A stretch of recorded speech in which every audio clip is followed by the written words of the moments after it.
ассалому алайкум дӯстони азиз, хуш омадед ба канали Dom TJ. Дар имрӯза навормон 13 хонаҳои фурӯшӣ аз Душанбе, Кӯлоб, Хуҷанд, Бухтар ва хайра мешаванд. Барои ҳамин навора то охира тамошо мекунем. Чӣ ба ки дар ин навор якчанда тавсияҳо ба шумо пешниҳод мешаванд, барои ки би дар вақти хонахарӣ хатогӣ накунем. лайкро фаромӯш намекунем, ҳатман дар каналмон подписатсия мекунем ва фикри худро дар комментарияи видео менависем. Агар шумо хона гуфтеста бошед, дар комментарияи видео нависед чӣ хели хона аз куҷо ва то чанд сомона дар кор. Агар шумо хонаи фурӯшӣ доштагӣ бошед ва рақамҳои барои реклама танҳо дар ватсапаш муроҷиат кунед. Бисёри бад гап намезанем, рафтем.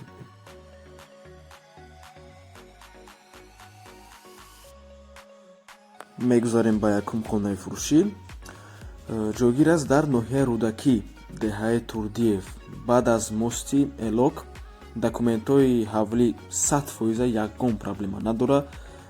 худи ҳавлӣ дорои 3 сотик замин мебошад. 4 дар хона, кухни, баня, даруни хонада. нархаш 550 000 сомонӣ бо муомилат дорад. аз номи канали Dom TJ гап занед, савдои хуб мешавад. хонаи фурӯшӣ дар шаҳри Душанбе.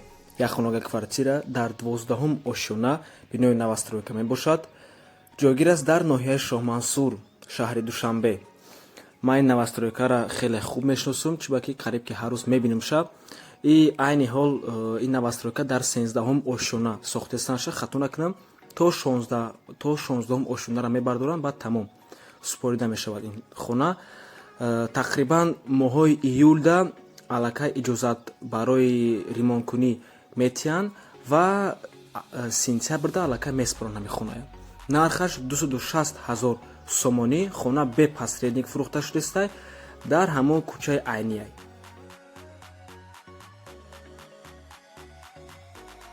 хонаи фурӯшӣ дар шаҳри Хуҷанд.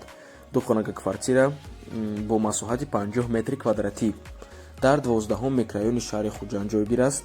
бино новостройка мебошад ва ин хона полуподвал ҳисоб мешавад. яъне ки соҳиби хона подвала харидагӣ, ремонт кардаги хона кардагиаша.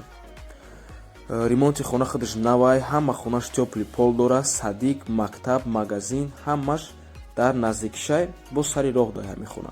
нархаш 250 000 сомонӣ, савдоам дорад ва ҳамқаша гуфтанем ки ҳамин намуд хонаҳо, яъне ки полуподвал беҳад охирвақто популяр мешудастанд.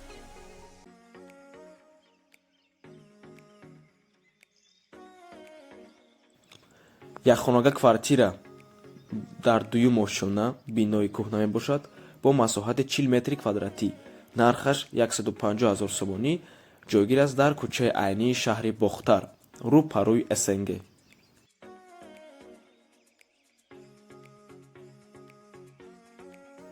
хонаи фурӯшӣ дар шаҳри Душанбе. се хонага квартира бо масоҳати 50 метри квадратӣ дар якум ошёна ва инҷода нависагие ки дом ду этажае. рости гап ман нафаҳмидам чӣ хели ду этажа дом дар корвон, лекин хона худаш дар корвонае. нархаш 260 000 сомонӣ бо савдоам мешава. соҳибаш гуфтагие ки свет, об ҳамавақта ҳаст, канализатсияам дорад, документош 100%. лекин чӣ хели доми ду этажа, ман рости гап хайрон шудам.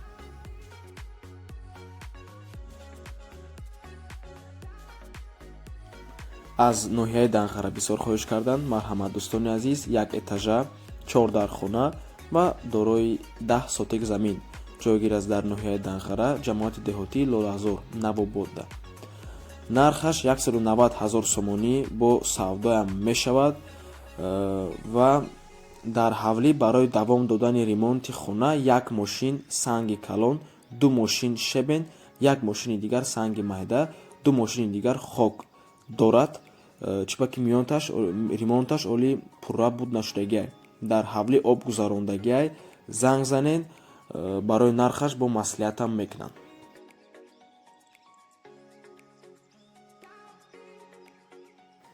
аз Зафоробод хоҳиш карданд. марҳамат дӯстони азиз, ду хонага квартира дар дуюм ошёна, бинои советӣ мебошад, 54 метри квадратия. нархаш 75 000 сомонӣ дар Мехнатобод ҷойгир аст. бо савдоам мешавад.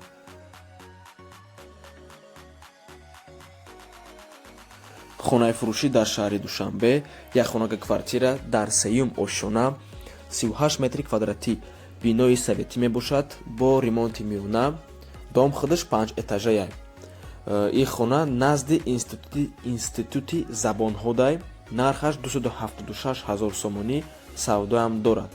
ҳамқаша гуфтанем ки ман худам шахсан дар 102 микрорайон то 11 солагӣ ман зиндагӣ кардагӣ будам. Беҳтарин ҷое, бовар кунед. Бозорча, мактаб, садик, пури магазино, ҳама чия дора. Светош ҳамавақта, обуш ҳамавақта. Ягон проблема нест дар ин ҷо. Лекин ҳози айни ҳол ин хона ба фикрам сари раҳ да нестад. Агар ай сари раҳ гирифтани бошен, ай сари раҳи 102 микрорайон, муҷадда хубуш доми советӣ нагирен. Чӣ ба ки ҳоз ман мефаҳмонам барои чӣ. ина барои чӣ дӯстони азиз, домои советие ки сари роҳи 102 сохтагӣ буданд, чориташкҳо, назди ҳаваёда чандта навастройкаҳои калони хушрӯ сохтагианд. ина марҳамат яке аз онҳо беҳад навастройкаи зур сохтагианд, навастройкаи элитняй. Дар як подъездаш ҳамагӣ 4 хонаяй, 4 квартираяй. И беҳад хубай барои он ки айни ҳол чӣ навастройкае ки сохтагианд, ками кама 6 хонаяй. Ками кама 6 хона дар як подъездай. И бошад 4 хонаяй, якуму дуюм этажаш торговый центрай. Ва барои чӣ нито шудаги ҳамун хонаҳои советӣ, барои он ки дар пеши ин хона ва 4 этажа хонаҳо беҳад безеб метавонанд. Ва дар ояндаам ҳамун 4 этажа хонаҳо нархушон фақат поён шудаам мегираву ҳавои фурӯхтанаш камтар мушкил мешава шумода. Гап мезанем оиди ҳамин хонаи фурӯшӣ. Ин ду хонага квартира мебошад дар 7-ум ошшона бинои навастройка, сари роҳи 102, 55 метри квадратӣ. Ва дӯстони азиз, агар шумо бинед ки навастройка бошаду 50 метри квадратӣ, 50-55 метр ва ду хонага бошад, ҳамея донем ки ин ҳамавақт переделкая. ё гирифтан як хонагара ду хонага кардагианд. Чӣ ба ки айни ҳол чӣ навастройкае боша, то 70 метри квадратия як хонагая. ҳозира навожда. И хона чистишна с мебелю фурӯхта мешавад. Дута лифт дора, свет, об ҳамавақта, отоплениям дора. Нархаш неки камтар баланда, 460 000 сомонӣ савдоям дорад.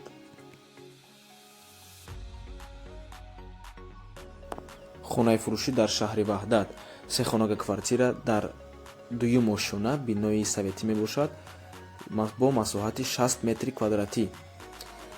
об, барқ доимӣ, дар маркази шаҳр ҷойгир аст. Мактаб ва садик дар пешаш, термикс, кондитсионер, душевой кабина, кухни, гарнитур, ҳама чиза дора. Ва бо ҳамаи ҳамин шароито метавонед то 2500 сомона моҳона шкати квартира нишонед. Нархаш 239 000 сомонӣ савдоам мешавад.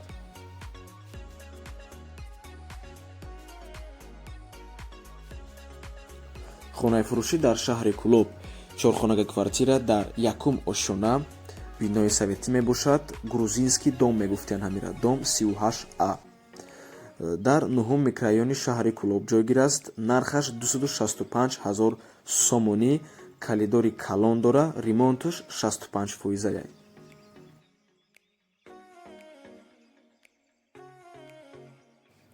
хонаи фурӯшӣ дар шаҳри Душанбе, ду хонага квартира дар 1-ум ошшона бо масоҳати 40 метри квадратӣ бинои навастройка мебошад. Нархаш 200 000 сомонӣ дар назди бозори Корвон ҷойгир аст. Ва ҳамқаша гуфтанем дӯстони азиз ки эҳтиёт бошен ки хона ай Корвон мехарен. Чӯба ки поёни Корвон ду намуд мешавад. Якум намуди поёни Корвон ин хубай, яъне ки баъди 10-ум дарвоза уҷа дар як чанда навастройкаҳо сохтагианд, уҷа нағзай болемини. Бо дуюм намуди поёни Корвон аст, ки ҳамун поёни Корвон бо 3 километр боло мерай. роҳи Душанбе Қирған, анаму роҳ дар ҳамин хона 3 километр ай поёни Корвон мерай, ба ҳамун хонаҳо мешаванд.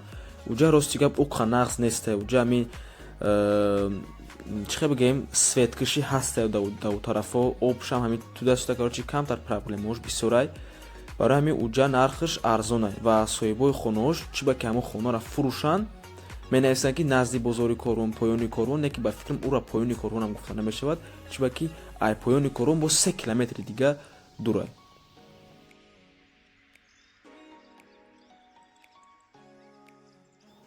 ҳавли фурӯшӣ дар шаҳри Ҳисор, соҳиби 7 сотик замин мебошад, 5 дар хона. дом худаш марҳамат бинен недоделанияй коробкаам гӯя мешава. нархаш 160 000 сомонӣ, савдоам мешавад. ва ин буд охирон хонаи фурӯшӣ дар имрӯза набор монд. дӯстони азиз, раҳмати калон ки то охира тамошо карден, дастгиримон карден. барори кор шумода.